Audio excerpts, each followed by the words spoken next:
புதினா சட்னி செய்கிறதுக்கு கொஞ்சமாக ஆயில் ஊற்றிக்கலாம். 3 மிளகாய் எடுத்து போட்டுக்கலாம். பாதி கட் பண்ணி வச்ச வெங்காயம், இதுலேயே ஒரு கைப்பிடி அளவு புதினா. இந்த அளவுக்கு வதங்கினா போதும். இப்போ ஆஃப் பண்ணிடலாம் அடுத்து. நான் வேர்க்கடலை ஒரு 100 கிராம் எடுத்திருக்கேன். இந்த டம்ளரில் ஒரு டம்ளர். நான் பூண்டு பச்சையாக தான் போடுறேன், ஸ்மெல் நல்லாயிருக்கும் சட்னி சாப்பிடும்போது. ஒரு 3 பல்லு போடுறேன். உப்பு கொஞ்சமாக போட்டுக்கலாம்.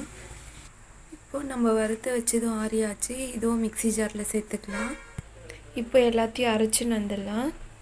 நான் புளி போட மறந்துட்டதுனால நான் லைட்டாக இதை வறுத்து எடுத்துக்கிறேன். இந்த அளவுக்கு சின்ன நெல்லிக்காய் சைஸில் எடுத்துருக்கேன். நீங்கள் வெங்காயம் வதங்கும் போதே புளி போட்டுக்கோங்க. இப்போ புளியும் போட்டாச்சு, சேர்த்து அரைச்சிட்டு வந்துடலாம். இதுலேயே கொஞ்சமாக தேங்காய் சேர்த்துக்கலாம்.